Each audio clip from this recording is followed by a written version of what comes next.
O idoso ele tem um sono um pouco diferente. Ele tem um sono mais maneiro, ele tem despertares noturnos mais frequentes, ele aprofunda e superficializa o sono mais vezes. Ele tem uma dificuldade para começar a dormir também um pouquinho maior, aumento da latência do sono. Uma quantidade de horas necessárias para recarregar as baterias menor, então ele dorme menos horas e ele aprofunda-se menos o sono. Então ele tem um sono mais maneiro, ele acorda mais fácil, no caso dorme menos horas e desperta mais fácil.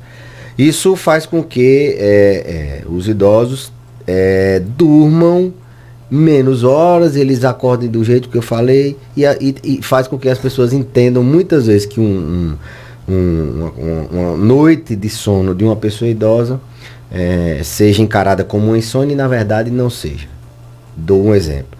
Você que dorme cedo, 7, 8 horas, se ele dormir mais 6 horas, vai acordar de 1 a 2 horas, muitas vezes ao horário que o restante do pessoal da casa está indo dormir. Então isso não é insônia, isso é um transtorno de fase, ele está com a fase do sono mais antecipada, então você tem que deixar esse sono acontecer mais tarde. Então, me parece que o idoso, as pessoas idosas, as pessoas da terceira idade se acostumaram muito a dormir cedo. Isso é uma questão bem antiga, não é, doutor?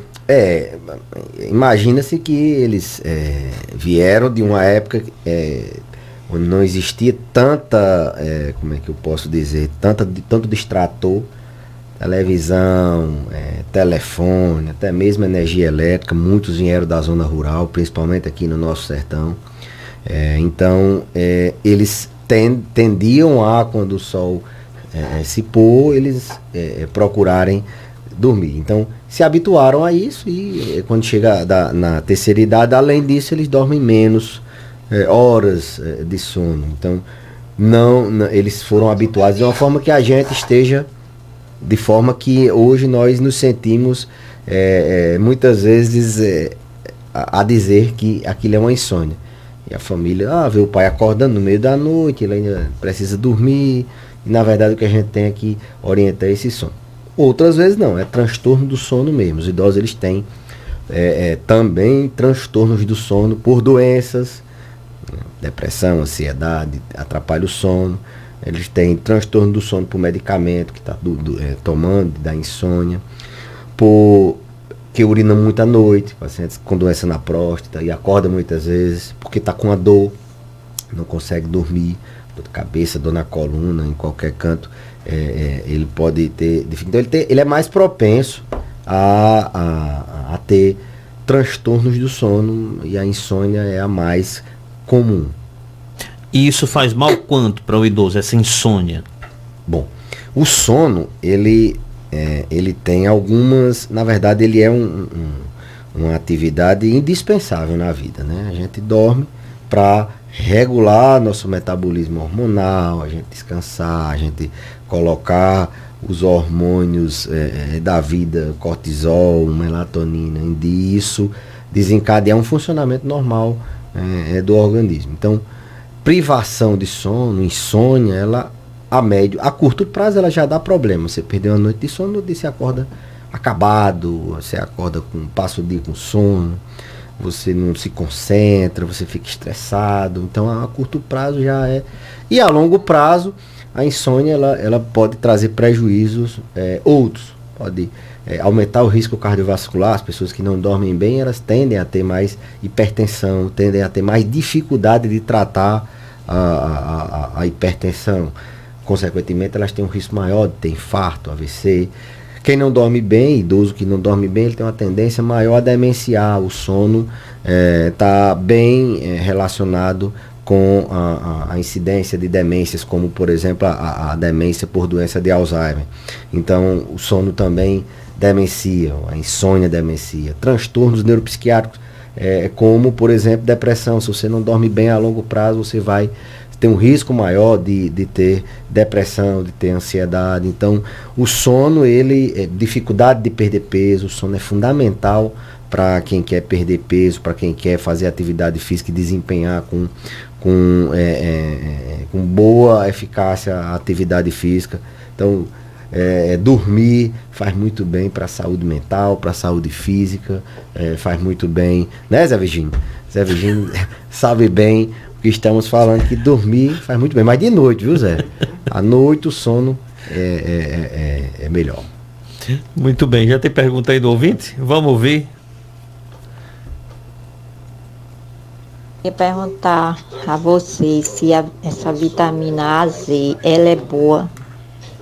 Ela é boa pra quê? Porque passaram pra mim, mas eu não tô achando alguma melhora, não. Porque eu tava com uma fraqueza muito grande nas minhas pernas. Aí o médico passou do posto. Vitamina A, Z. O que é que o senhor acha? Bom, o uso de complexos vitamínicos, eles são bem comuns, principalmente por idosos que se automedicam, ou que eles vão na farmácia e oferecem ali uma vitamina. E vitamina é sinônimo de que vitamina é bom, né? Então, eu estou vitaminado, não, mas na verdade você não pode tomar uma coisa que você não está precisando. As vitaminas a gente consegue elas na alimentação. Então, o uso de suplemento vitamínico, ele deve ser considerado sim para pacientes que têm deficiência em alguma vitamina ou tem algum problema de má absorção. Vou dar um exemplo: pessoas que fizeram cirurgia bariátrica, elas têm que repor frequentemente vitaminas porque elas não conseguem absorver. Ou um paciente que está numa desnutrição avançada. Via de regra, esses polivitamínicos que são utilizados prometendo melhorar a imunidade, melhorar o estresse, melhorar o sono, acabar com as dores, isso não existe, né? Então, a indicação tem que ser bem precisa, principalmente em pessoas idosas, onde a gente trabalha o combate à polifarmácia. A gente está sempre combatendo o uso desnecessário de medicamentos. Não, eu estou tomando para fraqueza. Mas é toda fraqueza que você precisa de um complexo vitamínico? Não. Na maioria das vezes a fraqueza tem alguma causa por trás. Ou o paciente está convalescendo de uma doença, teve uma gripe, está ali se recuperando, tomar vitamina ou não vai fazer diferença.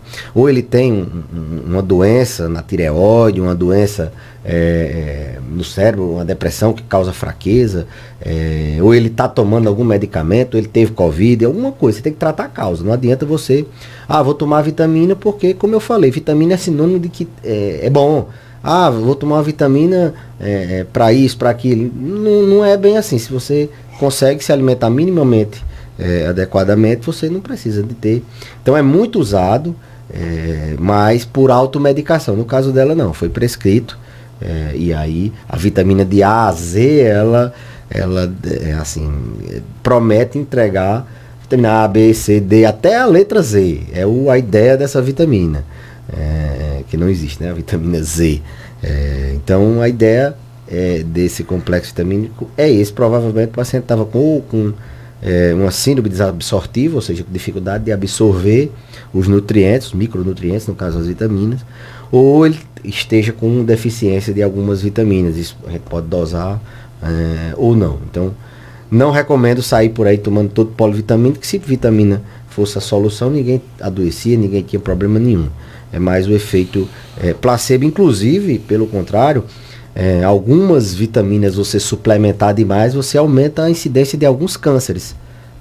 Foi bem associado vitamina A com o câncer de próstata, vitamina E com a incidência de câncer de pulmão. Então, além do risco daquela vitamina atrapalhar algum remédio que você tome, ou ela irritar seu estômago, por exemplo, vitamina C é ácido ascórbico. É a vitamina C, as pessoas tomam inadvertidamente, e o ácido no estômago ele pode trazer doenças. Outras vitaminas são metais pesados, que eles podem dar, a gente não tem medo do mercúrio, medo do cobre, não sei o que, então são metais pesados que podem trazer problemas para o seu organismo. Então, vitamina em excesso também é problema, principalmente para aquele paciente idoso que muitas vezes precisa lançar mão de uso de muitas medicações. No caso dela, ela disse que não está fazendo efeito, ela não está sentindo o efeito que ela esperava. Então é voltar no médico, né? Porque provavelmente não adianta você passar um remédio para uma coisa e o paciente ter outra. você passar um remédio para pressão, ele vai funcionar para diabetes? Não. Então, se a pressão está alta, o remédio então, se a fraqueza dela não for por deficiência vitamínica, ela não vai ficar boa suplementando a vitamina. É como eu disse, você tem que diagnosticar precisamente para você acertar, como uma mira, você tem que acertar o alvo. Se você atira e não tem um alvo, a probabilidade de você errar é muito grande, você atira sem mirar. Então, a doença, eu sempre digo a meus alunos, o bom médico é o que faz diagnóstico, é o que acerta o diagnóstico. O remédio é consequência, então a dificuldade é você saber bem o que é que o paciente tem. E eu sempre digo o diagnóstico, não, os diagnósticos, que os idosos muitas vezes eles têm mais de uma patologia que respondem por aquele sintoma, por exemplo, da fraqueza. Pode ser depressão associada a uma doença na tireoide, associada a uma síndrome de desuso, o paciente não está, uma sarcopenia, uma fragilidade, um medicamento. Então é muita coisa ao mesmo tempo. Muito bem. Tem mais um aí? Vamos ouvir. Doutor Belísio, Sidney Silva, boa tarde. Sou eu, Santana, da Coronel Bembem. Eu tenho 71 anos e tenho falta de sono. Eu tomo, sem consulta médica, clorazepam 2 miligramas, de um filho meu que é do CAPES. Aí eu, às vezes, quando não estou sem dormir de tudinho, eu tiro um dele, do remédio dele e tomo. Ofende, nunca nenhum médico prescreveu. Eu tomo por conta própria, mas já sou acostumada. Mas o que é que o senhor acha? Eu tomar sem ser prescrito por médico? Obrigada, Santana, 71 anos. Obrigado, dona Santana, pela pergunta muito valiosa, viu? O que é que acontece? Esses medicamentos de receita azul, Sidney, eles são baratos, eles são facilmente encontrados e eles resolvem rapidamente, teoricamente, algum problema. Então, o paciente com insônia, é mais fácil você fazer um medicamento desse do que investigar insônia, do que orientar o paciente a mudar hábito, do que buscar causas que possam trazer insônia. E para o paciente também, ele acha melhor do que fazer higiene do sono, fazer atividade física de manhã, tratar a ansiedade, fazer terapia. Ele acha muito mais, só que o efeito a médio prazo e a longo prazo, o prejuízo é grande. É como você ficar mascarando alguma coisa ali, jogando a sujeira para debaixo do tapete. Então você pode até dormir e nessa idade, 71 anos, clonazepam, diazepam, bromazepam, eles podem ser assim, quase que venenos para esses pacientes, porque eles aumentam o risco de queda, o paciente cai, eles aumentam o risco de induzir esquecimento. No outro dia o paciente já não está lembrando bem. Então, a curto prazo, eles podem até dar aquela sensação mas a médio prazo o paciente vai ficar esquecendo, a incidência de demência aumenta, o risco dele cair aumenta muito, além da dependência. Ele vai ficar dependente, a abstinência, se ele parar de vez da abstinência, inclusive quem está tomando não é para parar, evite começar. Tem que ter um desmame com acompanhamento médico. Então, isso é muito rotineiro. E antigamente não se tinha tratamentos como a gente tem hoje, como outras drogas que podem induzir o sono sem causar dependência, sem causar ressaca, sem alterar a memória, sem induzir queda. A gente tem outras medicações. Então, se ela vem tomando todo dia, alguns dias eu recomendo ela não parar, buscar auxílio para desmamar e tentar tratar essa insônia dela, começando a casa do alicerce. Por exemplo, começar a tratar fazendo a higiene do sono, um ambiente tranquilo para dormir, evitar café, chocolate à noite, se tiver barulho, se tiver frio, calor, isso tem que desligar o celular, tem que desligar a televisão.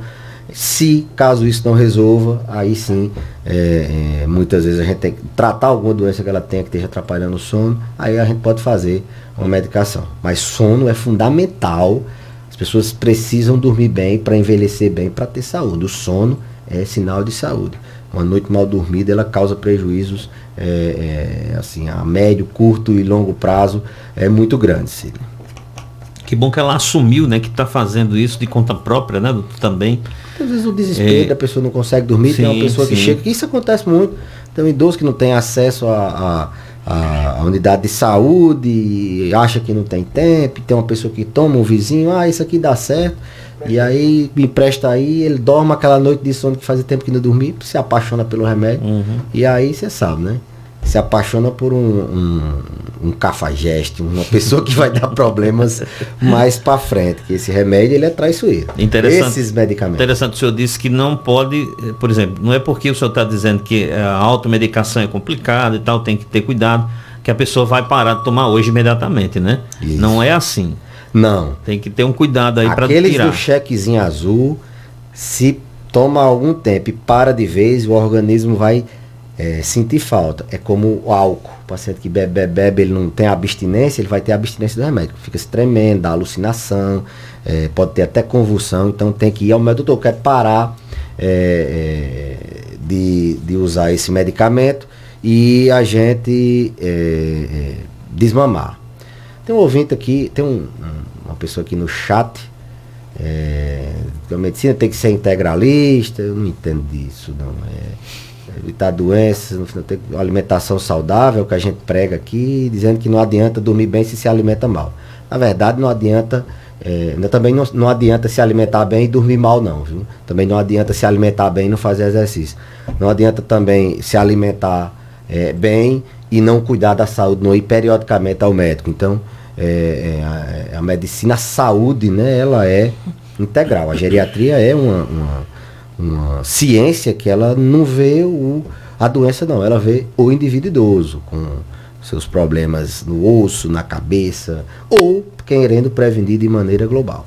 Então, muito bem. Obrigado aí. Gustavo Medeiros. Valeu. E para a senhora que mandou a mensagem, né, procure o posto de saúde do seu bairro, né, de alguma forma, acha uma brechinha aí no seu tempo. Se não dá para ir, fala com o agente de saúde. Para vir na sua casa. Aqui para vir não, ele vai. Né? O agente de saúde vai nas casas das pessoas. Rapaz, quero ver aqui uma coisa. Ele vai saber como orientar. Se aproxime da unidade. A atenção primária ela é fundamental para 90% das doenças que muitas vezes são encaminhadas para a especialidade.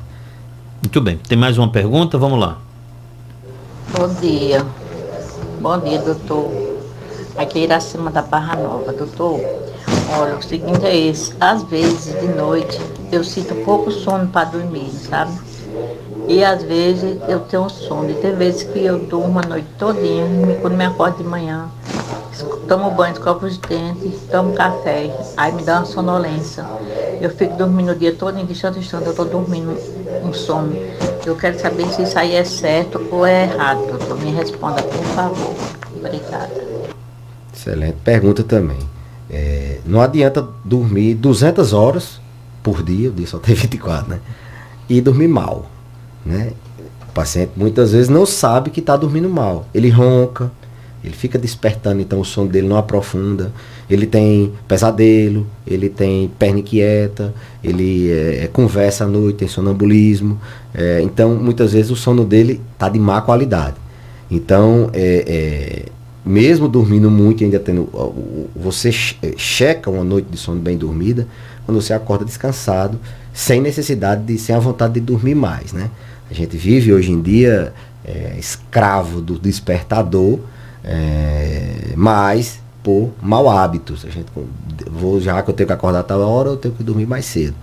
Então, assim, para ela, tem que se investigar se esse sono dela está sendo contemplado mesmo. Será que realmente a quantidade de horas ela está aprofundando o sono?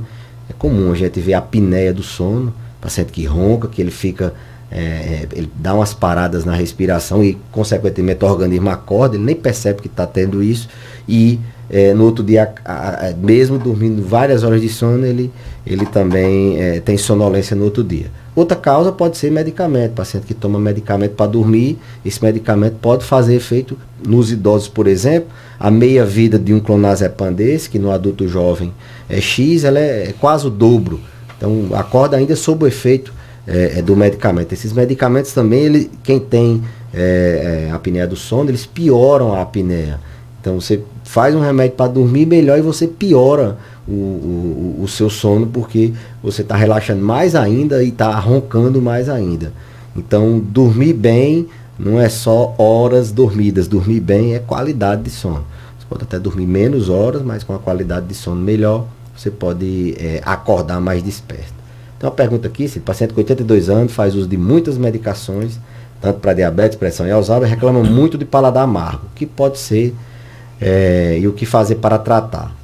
Os medicamentos, isso é uma queixa comum. Chamamos isso de disgeusia, o gosto amargo. Algumas doenças causam, dengue, por exemplo, as pessoas têm muito paladar amargo, mas medicamentos eles causam também disfunções, alterações no paladar. A disgeusia em pacientes que tomam vários medicamentos, ela pode ser sim consequência do uso desses medicamentos, mas ela também pode ser por outras causas, por boca seca, o paciente tem alguma alteração na produção de saliva, ele tem boca seca, ele tem o gosto amargo, alteração nas glândulas salivares, ou alteração na sensibilidade do paladar. A gente tem as papilas gustativas, são estruturas na língua que elas percebem o sabor. Quando a gente envelhece, essas papilas também envelhecem. Então ela pode ter alteração do paladar. Doenças no trato gastrointestinal, quem tem doença do refluxo, quem tem gastrite, quem tem esofagite, doenças no trato gastrointestinal doenças na árvore biliar, pode ter gosto amargo. É uma causa que uma queixa que leva o paciente muitas vezes a não querer se alimentar, além de piorar a qualidade de vida dele. E leva também eles a abandonarem, eles acham que é de um remédio porque é maior o tamanho do comprimido, eles têm a sensação e às vezes abandonam tratamento que eles não podem abandonar. Então, boca amarga, isso, disgeusia, deve ser buscada a causa direitinho e tratada. Alguns medicamentos classicamente causam isso.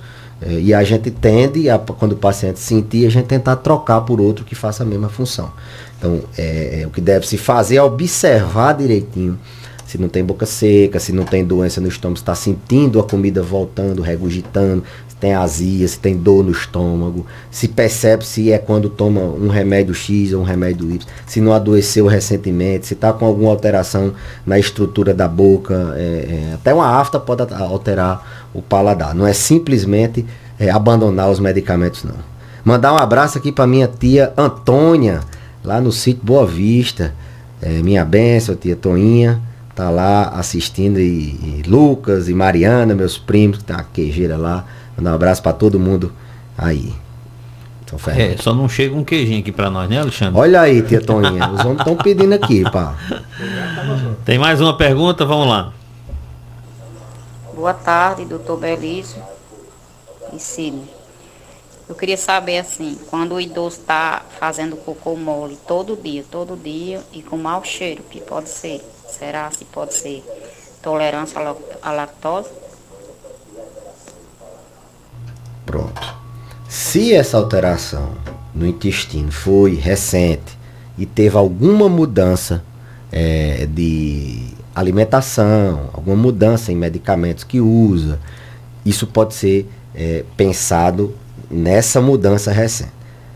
Tem que ver se não tem doenças infecciosas, se tem uma infecção intestinal, se não tem uma verminose, verme na barriga, e tem que se pensar em intolerância alimentar. A intolerância mais comum e que aumenta a incidência na terceira idade, as pessoas idosas têm muita intolerância, é a lactose. Realmente, lactose é uma substância que tem no leite, e quem tem deficiência na produção da lactase, que é a enzima que degrada, e tem sintomas de desconforto, barriga inchada, diarreia, basta topar, como dizemos por aqui, no leite, ou derivados do leite, um queijo, um arroz de leite, isso é bem comum. Eles alteram o trânsito intestinal geralmente com diarreia crônica, não é só o amolecimento das fezes, não. O amolecimento das fezes pode ser num paciente que tenha alguma outra doença, mas a principal, o que a gente tem que investigar é nessa linha, alteração do hábito alimentar ou algum medicamento que pode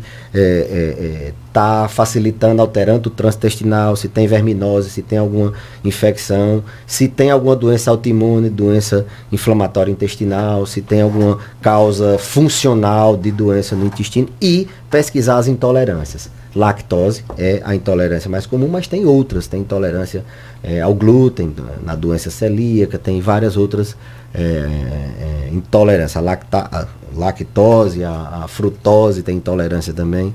Então é sim pensar nesse sentido. De toda forma, a gente orienta a hidratar bem o paciente, já ir tirando o leite e observando, já ir assim, tentando fazer alguma alimentação que forme mais bolo fecal.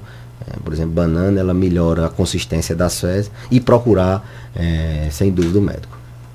Tem uma pergunta aqui. Vamos lá. De Araújo, Sandra. Doutor, minha mãe está sentindo muito frio e de repente calor, que pode estar ocasionando isso. Se for nessa idade de transição menopausal, 45 até 55 anos, ou um pouco mais, um pouco menos, a gente pode pensar em síndrome climatérica, a gente pode pensar que são alterações hormonais em virtude da menopausa. Se é num paciente já fora dessa faixa etária, a gente tem que pensar também em alterações hormonais, por exemplo, a falência adrenal, a insuficiência adrenal causa muito essa alteração de frio-calor, doenças metabólicas como diabetes, alterações, medicamento, eu sempre coloco, a gente tem que pensar em medicamento, porque os idosos tomam muito medicamento.